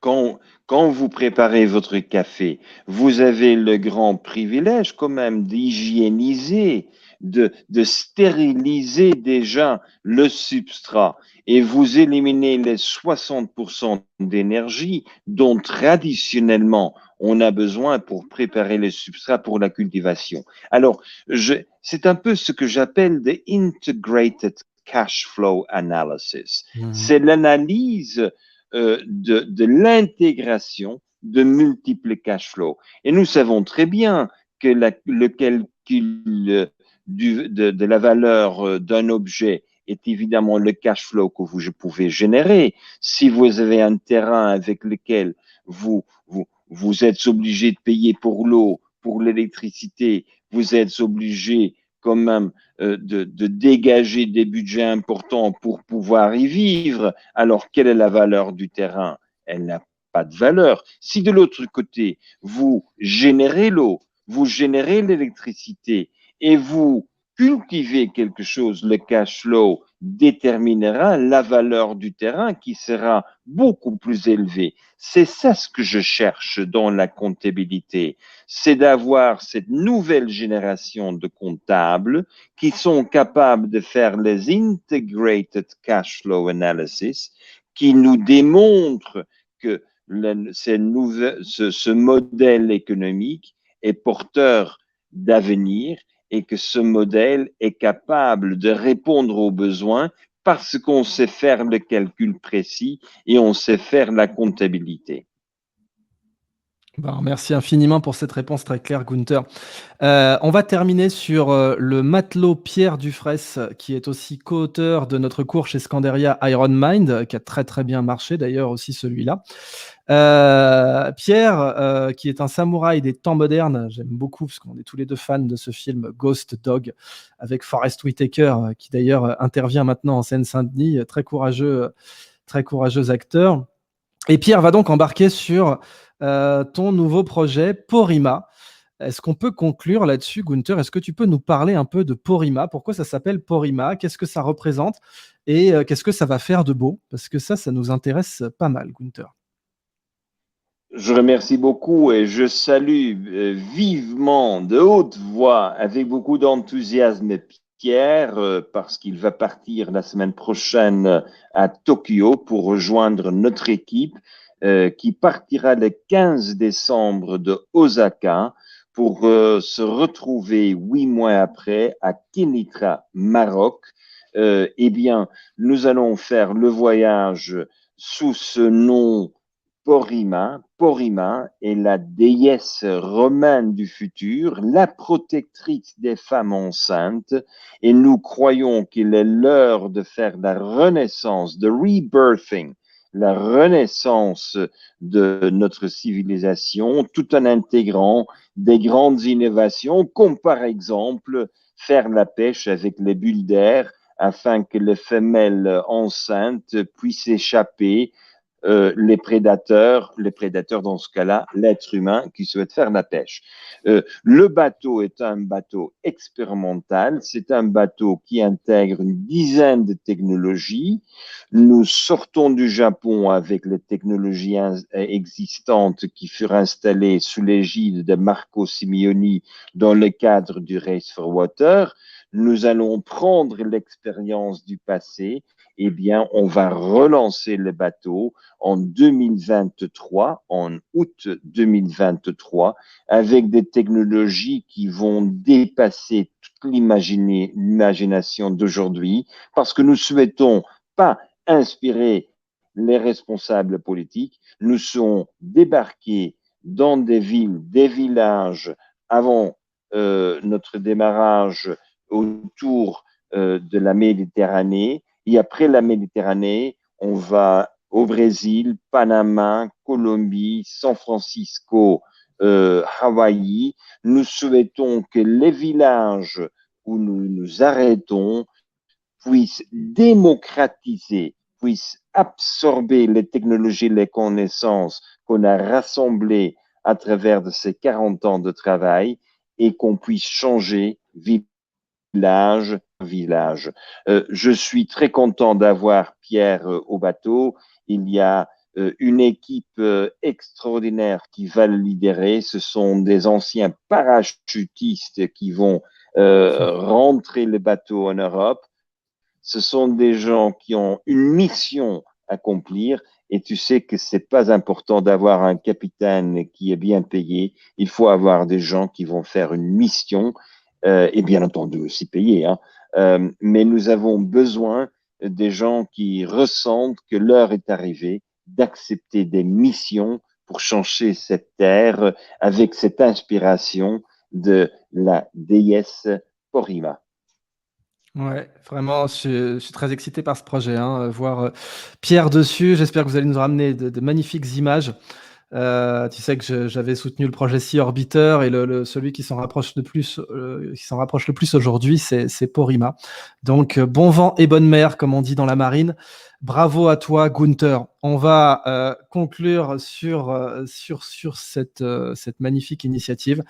Merci à toutes et à tous de nous avoir suivis sur ce live et d'avoir donné un succès aussi massif à ce cours qui est clairement le meilleur cours qu'on ait sur Scandaria, sans bien sûr enlever un quelconque mérite aux autres extraordinaires intervenants qu'on a sur Scandaria, à commencer donc par Pierre Dufraisse et par le remarquable et alacre Guillaume Gralet, reporter tech qui a interviewé toute la Silicon Valley et sa banlieue plusieurs fois. Mais là, ça faisait tellement longtemps que je travaillais sur l'économie bleue en ce qui me concerne qu'il y a un côté aboutissement dans ce cours avec Gunther. Et c'est surtout qu'en fait, je n'ai jamais travaillé aussi longtemps avec un intervenant de nos cours à Scandaria qu'avec Gunther. Donc, merci à toutes et à tous. Et comme vous le savez, donc, restez connectés parce que plus nous, on rencontrera de succès avec Scandaria, plus on pourra vous sortir des bandes dessinées et de nouveaux cours, et donc plus tard des workations qui pourront être suivis soit en présentiel, soit en distanciel, où on irait dans des lieux comme El Hierro, comme la Sardaigne, comme tous les lieux que tu nous recommanderas, Gunther, pour faire des séminaires en quelque sorte moitié camp de vacances et moitié symposium ou université pour changer le monde.